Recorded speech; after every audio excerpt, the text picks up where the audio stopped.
Alhamdulillah, alhamdulillahilladzi katabas sa'adata lil mu'minin. Nahmadu subhanahu wa ta'ala wa huwa waliyul muttaqin. Asyhadu an la ilaha illallah wa asyhadu anna Muhammadan abduhu wa rasuluh sayyidul awwalin wal akhirin. Allahumma sholli ala Muhammad, Allahumma sholli ala sayyidina wa maulana Muhammad wa ala alihi wa sahbihi ajmain. Alhamdulillahirabbil alamin. Puja puji syukur kehadirat Allah Subhanahu wa taala, dan senantiasa dan selalu kita memanjatkan syukur atas semua nikmatnya.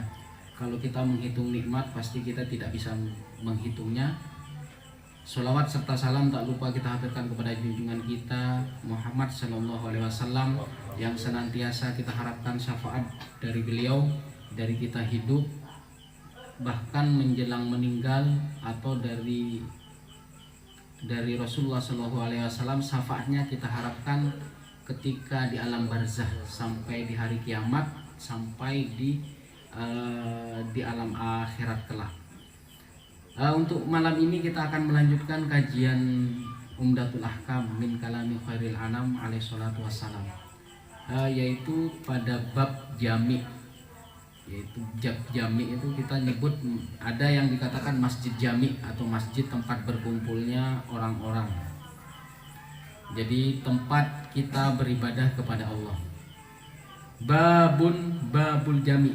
An Abi Qatadah bin Rabi' bin Rib'il al-Ansari qala Rasulullah sallallahu alaihi wasallam, idza dakhala ahadukum al-masjid fala yajlis hatta yusolli rak'ataini. Dari Abi Qatadah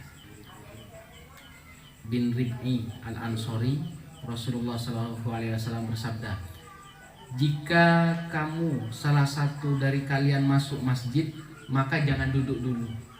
Jadi dianjurkan kita sebelum duduk ke masjid, maka sholatlah sholat tahiyatul masjid. Jadi tahiyat masjid itu kita menghormati masjid. Usolli sunatat tahiyatul masjid rakaataini lillahi ta'ala, atau mustaqbilal qiblati lillahi ta'ala, gitu ya. Jadi itu anjuran, ini sunnah bukan wajib. Jadi sebelum kita duduk maka harapannya kita bisa sholat tahiyat masjid. Tahiyat itu tahiyat menghormati, atau seolah-olah kita memberi salam kepada masjid, karena itu adalah tempat ibadah kita, tempat kita menuju Allah, tempat kita seolah-olah kita bercakap dengan Allah. Jadi fala yajlis hatta, jangan duduk sehingga yusolli rak'atain, sholat 2 rakaat, yaitu sholat tahiyatul masjid. Apakah wajib? Tidak wajib, sunnah. Ini anjuran. An Zaid bin Arqam qala kunna natakallam fi sholati yukallimur rajulu sahibahu wa huwa ila jambihi fi sholati hatta nazalat wa qumu lillahi qanitin fa umirna bisukuti wa nuhina 'anil kalam. Jadi di dalam surah Al-Baqarah 238, hafidhu ala sholawati was sholatil wusta wa qumu lillahi qanitin. Jadi kita disuruh menjaga, disuruh memelihara sholat-sholat. Jadi semua sholat 5 waktu. Dan sholat wusta, ada yang mengatakan sholat wusta itu adalah sholat asar. Wa qumu lillah, berdiri sholatlah, qanitin, dengan khusyuk. Dulu di zaman sahabat itu, awal Islam lah ya, itu biasanya para sahabat sering ketika sholat itu mengobrol atau ya takallam. Jadi mereka belum tahu mungkin. Jadi mereka belum tahu bahwasanya sholat itu seolah-olah kita bercakap dengan Allah, seolah-olah kita melihat Allah.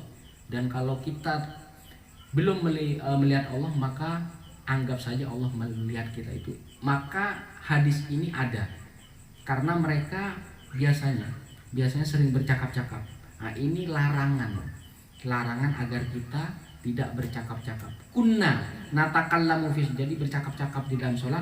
Yukallimur rajul sahibahu wa huwa ila janbi.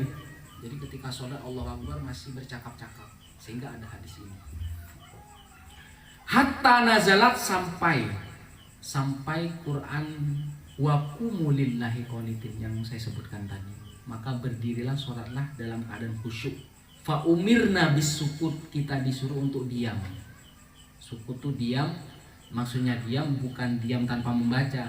Semua yang ada di sholat yang kita baca, apa yang dianjurkan Rasulullah, baik lafadznya baik gerakannya, yaitu lafadz yang ada di dalam sholat dan gerakan yang ada di dalam sholat. Jadi sukut maksudnya bukan diem tanpa melafalkan sesuatu. Jadi di luar lafadz sholat dan gerakan sholat itu dilarang. Jadi kenapa ada hadis ini? Karena zaman dulu sahabat tuh masih ada yang bercakap-cakap, sehingga turun wa qumu lillahi qanitin, maka berdirilah melakukan sholat untuk Allah qanitin dengan khusyuk. Fa umirna bisukut, jadi kita disuruh untuk diam. Fanuhina anil kalam, dan dilarang untuk bercakap-cakap. Nah, kalau sekarang sudah nggak ada ya. Jadi ini awal Islam itu memang mereka belum tahu. Bahkan mereka saling mengingatkan. Jadi setelah ini kamu mau kemana? Allahu Akbar. Setelah ini kamu mau kemana? Setelah ini kamu mau ngapain? Nah itu memang biasa mereka. Akhirnya ada hadis ini, ada larangan. Fa umirna bisukut wa nuhina anil kalam. Jadi disuruh diam, kemudian dilarang untuk bercakap-cakap.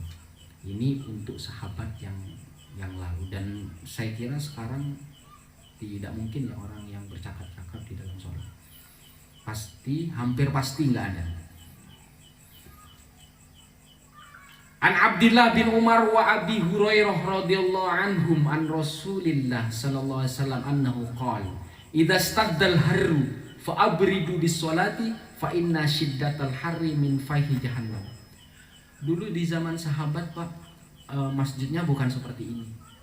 Masjidnya sangat sederhana. Dulu tidak ada semen.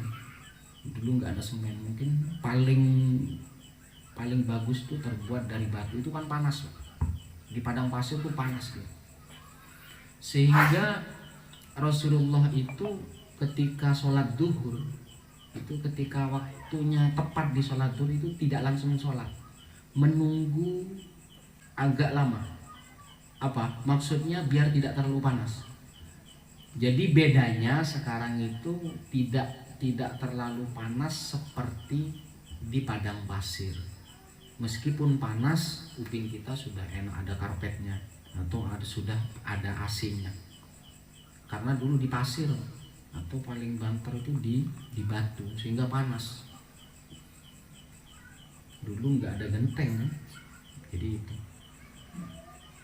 Fa'abridu bis sholah, maka dinginkan dengan sholat. Fa inna shiddatal harri min fahi jahannam. Ada hadis lain memang itu. Jadi kalau hadis lain waktu duhur itu menunggu zawal, menunggu matahari condong.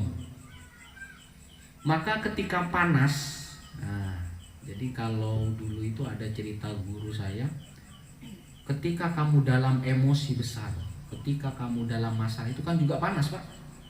Jadi bukan panasnya matahari saja, panasnya pikiran, panasnya keadaan kita, dihimpit oleh keadaan kita. Fa'abridu bis sholat, maka sholatlah 2 rakaat. Jadi kalau guru kita, kalau kamu sedang marah pada anak, jangan langsung memarahi, tapi berhenti dulu, ambil wudhu, kemudian sholat. Jadi kalau kebetulan sudah sholat wajib, maka sholat sunnah apa saja, maka dinginkan keadaanmu itu dengan sholat. Nah ini kaitan dengan sholat duhur, karena kalau dari panas itu kan dia biasanya berkaitan dengan panasnya matahari, berada di tengah itu kan sudah duhur dia biasanya. Menunggu zawal, menunggu condong. Fa inna shiddatal harri min fahi jahannam, maka kuatnya panas waktu itu seperti mendidihnya jahanam. Hikmah dari hadis ini, panas bukan karena panas matahari, panas hati, panas pikiran, itu dinginkan dengan sholat. Jadi sesulit apapun, maka ketika dalam keadaan apapun, maka sholatlah, baik sholat wajib atau sholat sunnah. Maka itu jadi pendingin, kayak seperti ya pendingin atau kulkas lah gitu ya. kalau kita bisa mengistilahkan. Sejuk, jadi bukan dingin banget enggak, jadi sejuk dia. Jadi dengan sholat itu sejuk. Karena ketika kita terlepas dari ingat kepada Allah, pasti emosi kita meningkat. Jadi ketika keadaan menghimpit kita, maka salah satu yang bisa mendinginkan, maka sambungkanlah kepada Allah, yaitu dengan sholat. Jadi sholat itu munajat, sholat itu bisa doa, sholat itu sambung, menyambung kepada Allah, itu dengan sholat. Dalam problem apapun, maka sambung, sholat itu sambungkan dengan Allah. Abridu bisolat apa? Akhiru ilal waqtil ladzi takhiffu fihi syiddatul harri. Jadi maksudnya yang hadis ini, abridu itu maksudnya dinginkan dengan sholat, bisa mengakhirkan sholat itu. Sholat duhur maksudnya, bisa mengakhirkan sholat duhur itu. Jadi kalau sekarang kan enggak, karena kita hidup bukan di tengah padang pasir. Ini cerita sahabat dan Rasulullah, karena hidup beliau dan para sahabat itu berada di padang pasir yang panas. Kalau kita kan enggak, jadi sudah ada waktunya azan, dia harus bersolat. Kalaupun toh itu panas, pasti tidak sepanas di waktu Rasulullah dan sahabat. Sangat susah dulu, mau sholat aja ada panas. Tidak sesejuk yang kita alami sekarang. Jadi makanya kita bersyukur hidup sekarang sama menjadi umat Rasulullah SAW. Sahabat juga umatnya. Kita meskipun tidak pernah melihat Rasulullah, kalaupun melihat, kita bisa melihat hanya di dalam mimpi saja, itu beruntung. Karena kita tidak berada pada zaman yang susah dan sulit. Mungkin ini sholat sulitnya kita paling sulit keadaannya saja, sulit pikiran, sulit keadaan kita yang mungkin ekonomi kita lagi turun atau mungkin tertimpa masalah, maka abridu dinginkan dengan sholat. Jadi yang dimaksud abridu sini mengakhirkan, tetapi hikmah hadis ini dalam keadaan apapun, panas dan gentingnya, sempit dan susahnya, maka dinginkan dengan sholat. Harapannya ketika sholat, ketika tersambung dengan Allah, maka jalan keluar yang akan kita dapatkan. Amin ya robbal alamin. Sesulit apapun itu. An Anas bin Malik qala Rasulullah sallallahu alaihi wasallam, man nasiya sholatan fa yusalliha idza dzakaraha wala kafarah laha illa dzalika aqimis sholata li dzikri. Jadi barang siapa yang lupa sholat, lupa itu ketiduran atau dalam perjalanan, maka sholatlah ketika kalian ingat. Jadi kalau memang dia tidak ingin sholat, itu nggak ada kodoknya. Saya baru bertobat, sebelum bertobat saya tidak pernah sholat. Ya sudah, ketika kita sholat duhur, sholatnya 2 kali. Jadi i'adatan usolli fardhu duhri arba'a raka'atin mustaqbilal kiblati i'adatan. Jadi kalau sudah kita jadi sholat duhurnya 2 kali. Sholat duhur aslinya adaan, kemudian yang kedua bisa i'adatan. Jadi kalau lupa jaraknya hanya tertinggal 1 sholat, maka qodhoan juga bisa. Maka sholat itu sebenarnya nggak ada tebusannya, Pak. La kafaratan, nggak ada tebusannya. Maka ketika kita ingat dan itu sudah lewat sholatnya, itu maka bisa diganti qodhoan atau i'adatan. Cuman bagaimana mengganti yang sudah bertahun-tahun? Ya sholatlah 2 kali. Kalau duhur selesai adaan, melaksanakan, habis itu sholat lagi. Atau memperbanyak sholat sunnah. Jadi susah menghitung ya. Kalau sudah bertahun-tahun, berapa kali saya meninggalkan sholat duhur, berapa kali saya meninggalkan sholat asar. Kecuali lupanya 1 kali sholat duhur saja, itu bisa menghitung. Cuma kalau sudah bertahun-tahun, maka iktikad baik kita untuk membayar hutang itu dengan sholatnya 2 kali. Setelah adaan selesai baru sholat lagi. Karena nggak ada tebusannya sholat. Jadi yang di sini fal yusolliha idza dzakara, maka sholatlah ketika ingat, itu karena lupa, karena tertidur. Tapi kalau dia tidak niat sholat, maka bertobatlah. Nah, pertobatannya itu mengulang sholat. Jadi setelah sholat duhur, adaan diganti i'adatan, atau saya mengkodok, niatnya mengkodok yang lalu-lalu. Meskipun ini sholat orang-orang yang lupa, orang-orang yang tertinggal, orang-orang yang tidur.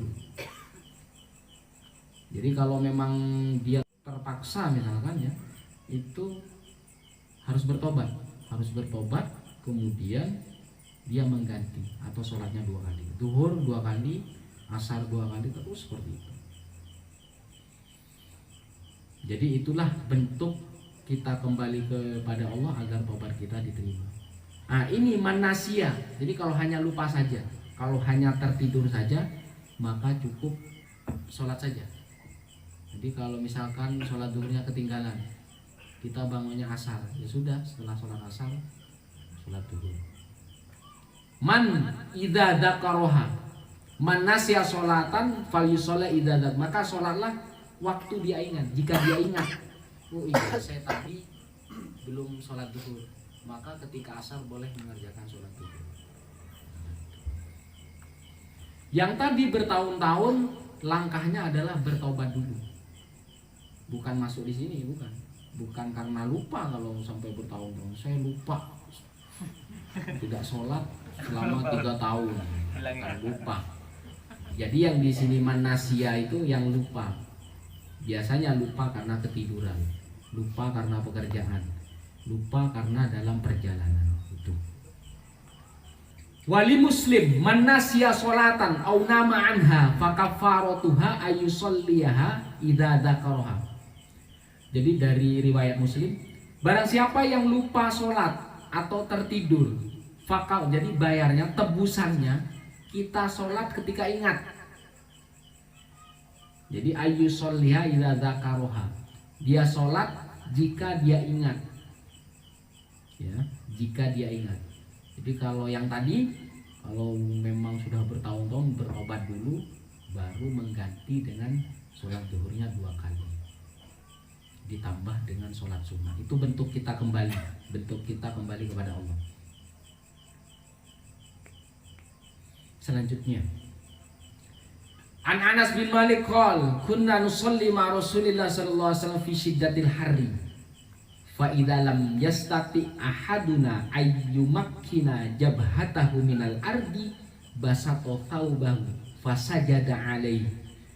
Jadi kita pernah sholat bersama Rasulullah dalam keadaan panas terik matahari.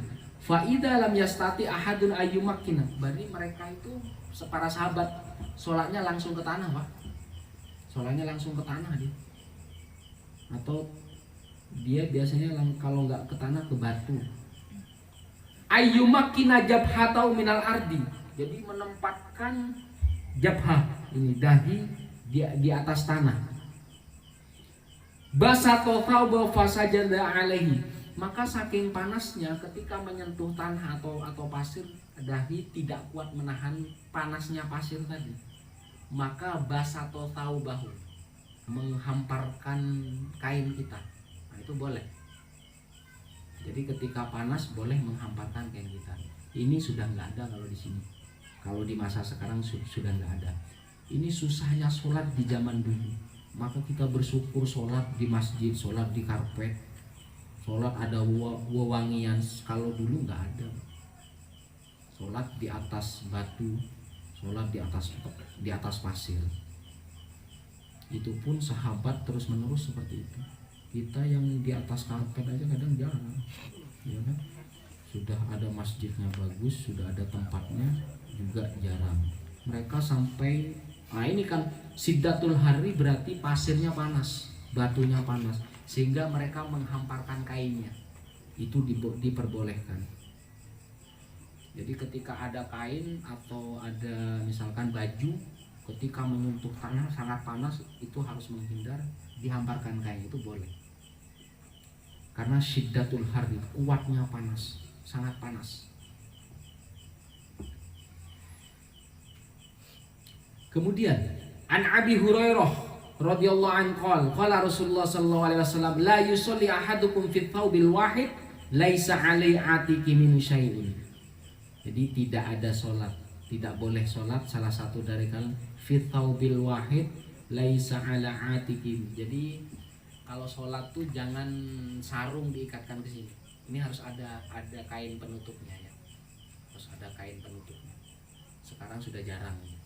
Di zaman dahulu sahabat Rasulullah itu kebanyakan susah-susah, jadi bukan golongan orang-orang kaya.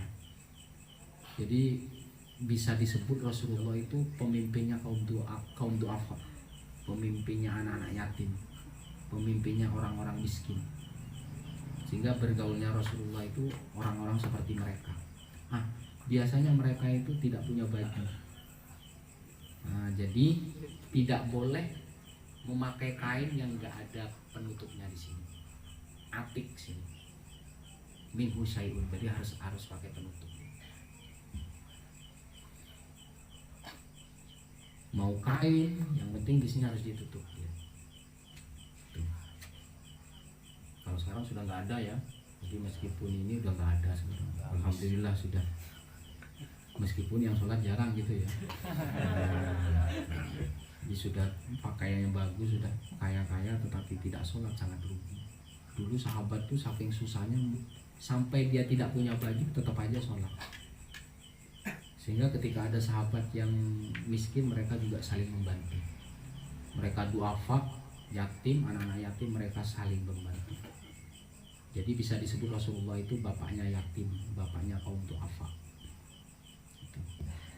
Orang yang paling mulia itu sampai seperti itu. Jadi ketika ditanya Allah itu, waktu itu Nabi Ibrahim. Jadi Nabi Ibrahim itu ditanya, siapa Anda? Saya adalah Khalilullah. Jadi ketika Nabi Musa ditanya, siapa Anda? Saya adalah Kalimullah. Jadi ketika Nabi Isa ditanya, siapa Anda? Saya adalah Ruhullah. Saya adalah ruhnya Allah. Jadi ketika Rasulullah ditanya, saya yatim. Jadi saya yatim. Ya memang yatim piatu Rasulullah. Sehingga apa yang terjadi kepada Rasulullah itu sebenarnya meskipun kalamnya, perkataannya itu enggak ada nafsunya, itu wahyu semua. Itu mendekatkan. Apa yang menjadi keadaan Rasulullah, apa yang menjadi contoh dekat dengan kaum du'afa, dekat dengan yatim, itu sebenarnya mendekatkan. Rasulullah manusia biasa mendekatkan kepada umatnya itu sampai akhir zaman. Rasulullah luar biasa, tetapi bashar kal bashar, seperti kamu juga sama, makan, minum, punya istri, sampai mencuci sendiri baju kalau perang itu sama dengan itu. Semulia-mulianya itu mendekatkan dengan keadaan kita. Oh iya, semulia-mulia tetap dia Rasulullah, abduhu wa rasuluh, tetap seperti kita. Nah, apa yang terjadi? Kita melihat itu sangat biasa. Bukan meskipun Rasulullah itu luar biasa, ketika melihat kehidupan Rasulullah sangat biasa, itu mendekatkan kita. Sehingga kehidupan apapun yang ada, bahkan di zaman sekarang, itu jangan bersedih hati, karena Rasulullah lebih sengsara daripada kita. Itu pun keadaan yang biasa tidak mengurangi kemuliaan beliau, tetap mulia. Jadi apapun keadaan, baik Rasulullah dalam keadaan lupa, dalam keadaan alpa, dalam keadaan bahkan di dalam sholat pernah lupa, itu mendekatkan kita. Maka ada syariat sujud sahwi. Jadi kalau Rasulullah tidak pernah lupa, maka nggak ada syariat sujud sahwi. Karena umatnya sering lupa. Sehingga dicontohkan oleh Rasulullah. Jadi lupanya Rasulullah jangan dianggap itu sebuah kelemahan, jangan dianggap sebuah kekurangan. Itu adalah hikmah. Jadi karena umatnya sering lupa. Ketika umatnya lupa rakaat di dalam sholat, maka dia harus bersujud sahwi.